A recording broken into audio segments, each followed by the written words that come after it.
परमादेव मित्रों, डिजाइन और डेस्टिनी में एक बार फिर से आपका स्वागत है। जैसे मैंने लास्ट के अपने चैप्टर में मैंने आपको बताया था कि अब हम जो आगे बात करने वाले हैं डेस्टिनी को लेकर के, वो एक अलग टाइप की बात होगी। और निश्चित तौर पे आप सुनने तो आपको लगेगा कि जो पहले मैंने बोला है उसमें और अभी में बहुत अंतर भी है। तो पहले जो मैंने बात की थी वो हमारे अंदर जो ईश्वर की प्रदत्त शक्तियां हैं, सुपरनेचर पावर की जो प्रत्येक शक्ति हमारे अंदर है, उसके बारे में मैंने बात की थी।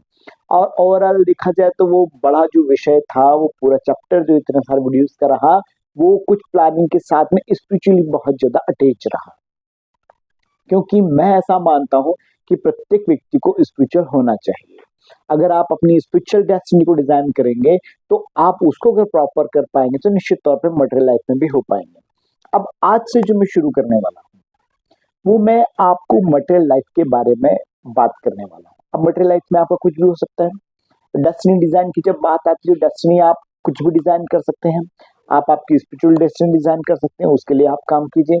आप अपनी मटेरियल लाइफ की सक्सेस के लिए, सक्सेस स्टार बनने के लिए भी आप कर सकते हैं, वो आप कीजिए। आप जो चाहें वो डेस्टिनी अपनी डिजाइन कीजिए।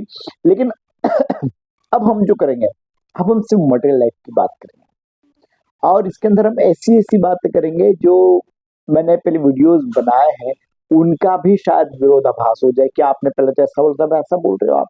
तो एक्चुअली जो मैंने आप पहले की वीडियो बनाया वो स्पिरिचुअल डेस्टिनी के लिए बनाया हुआ है। और वो मैंने इसलिए बनाया कि जब आप लाइफ में किसी भी तरीके से काम करेंगे, किसी भी तरीके से जब काम करेंगे, तो बहुत सारे चैलेंजेस और कॉन्सेस आपको फेस करना है। उसको फेस करने के लिए कोई आपके साथ देना दे। मान लीजिए आपका दोस्त, आपका भाई, आपका घर वाला भी साथ नहीं दे रहा, आप सिंगल मैन ऑर्गेनाइजेशन पर अगर काम कर रहे हैं, तो आप क्या करेंगे? आपको कोई पैसा भी नहीं दे रहा है, आपको कोई मदद भी नहीं कर रहा है, आपका कोई काम भी नहीं करा रहा है, सब आपका उपयोग कर रहे हैं, सब आपको परेशान कर रहे हैं, और लेकिन आपको फिर भी सक्सेस स्टार बनना है, तो आप क्या करेंगे? तो उस समय में जो हमारे पास ईश्वर ने जो हमें शक्तियां दी, वही हमारे काम आती है। और उसके बारे में मैंने आपको सबसे पहले बताया कि जब आप अकेले हो जाए तो आप क्या करें, और जब आपके साथ कोई ना हो, आप ऐसे चौराहे पे खड़े हो जहां से आपको पता ही नहीं कि आपको जाना कहाँ है, तो आप अपनी उन असीम शक्तियों को याद करके उनको अपने अंदर से निकाल के, अपने अच्छाई को निकाल के उसके साथ काम कर सकते हैं। लेकिन आज हम मटेरियल लाइफ की बात करेंगे। अब देखिए, बात जब शक्ति की मैंने की थी कि हमारे पास ईश्वर ने जो शक्ति दी थी, शक्ति दी हुई है, कोई भी व्यक्ति बिना शक्ति के नहीं रहना चाहता। कोई भी व्यक्ति अपनी शक्ति कम नहीं करना चाहता। हर व्यक्ति चाहता है कि मैं शक्तिशाली रहूं, शक्तिवान रहूं, मेरे पास बहुत सारी शक्तियां हैं। और आप भी ऐसा ही चाहते हैं, मैं भी ऐसे ही चाहता हूँ। लेकिन अगर आपको लगता है कि आपकी शक्ति थोड़ी सी भी कम हो रही है, इसमें कुछ कमी आ रही है, तो निश्चित तौर पर आप चिंता चिंता में आ जाए। आपको लगेगा कि यार शक्ति मेरी कम हो रही है, इसको कैसे ठीक करना है। वो कैसी भी शक्ति हो सकती है, आपकी बौद्धिक हो सकती है, मानसिक होती है, आत्मिक होती है, आध्यात्मिक हो सकती है, और आपकी आर्थिक शक्ति भी हो सकती है। अगर कम होती तो आप उसे चिंता में आ ही जाते। कोई भी व्यक्ति शक्ति को कम नहीं देखना चाहता। हर व्यक्ति चाहता है कि मैं शक्तिशाली रहूं। अब इसके लिए आप पहले सूत्र के ऊपर आप मतलब जो आगे शक्तियों के प्रयोग के बारे में मैं बात करने वाला हूँ, मुझे लगता है कि 30-40 कुछ चैप्टर रहेंगे शक्तियों के प्रयोग के, अलग अलग अलग अलग तरीके से, जो बहुत अलग रहेंगे और बहुत विभिन्न तरह के रहेंगे, और एक दूसरे के साथ मैच खाए ना खाए कह नहीं सकता, पुरानी बातों से हो पाए ना हो पाए। लेकिन अब आगे के आपको सुनना बहुत जरूरी है अपनी मटेरियल प्रैक्टिकल लाइफ के लिए। देखिए, मैंने बताया जैसे कोई भी व्यक्ति अपनी शक्ति को कम नहीं करना चाहता, आप भी अपनी शक्ति को कम नहीं करना चाहते हैं।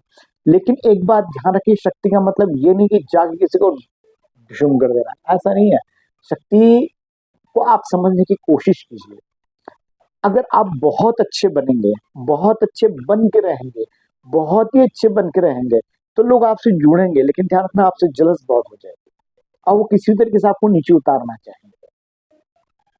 और आपकी जितनी भी आपके साथ कंपटीशन करेंगे और आपके साथ जितनी भी चीजें आएंगी, उसमें आप कैसे हार जाएं उसके लिए लोग प्रयास करेंगे। ऐसा लोग बोलेंगे नहीं, लेकिन करेंगे, अवरोध उत्पन्न करेंगे, आपको आगे नहीं बढ़ने देंगे। ये जो मटेरियल लाइफ में होता है प्रत्येक व्यक्ति के साथ, तो हर व्यक्ति को लगता है ना, मेरे कलीग, मेरे ऑफिस, मेरे घर, तो सब लोगों को अलग अलग तरीके से पता होगा कि उनके साथ कौन लोग उनके साथ कंपटीशन कर रहे हैं, कौन अच्छा देखते हैं, कौन नहीं देखते हैं। ऐसी सारी बातें हर व्यक्ति के साथ में होती है। तो हर व्यक्ति इस तरीके से आपको रोकना चाहता है, लेकिन आपको इसमें क्या करना है? आपको इसमें ये करना है कि आपको संस्कारी दिखना है,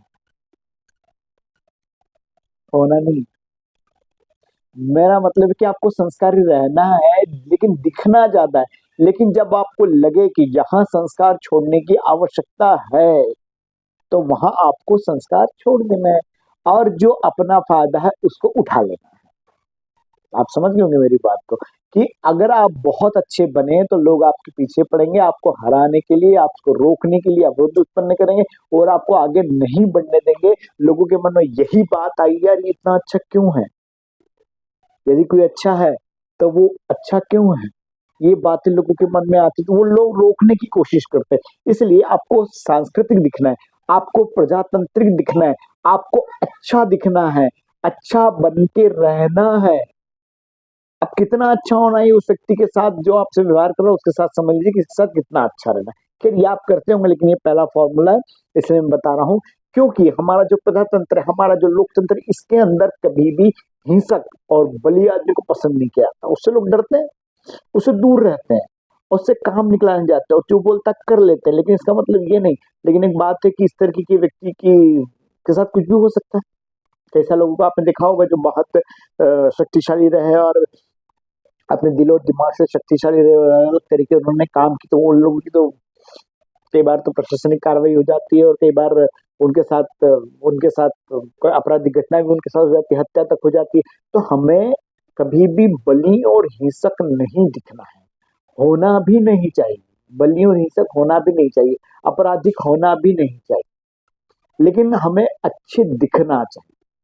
तो इस चैप्टर का पहला जो फॉर्मूला वो यही है कि आपको अच्छे दिखना है, प्रजातांत्रिक दिखना है और सांस्कृतिक दिखना है।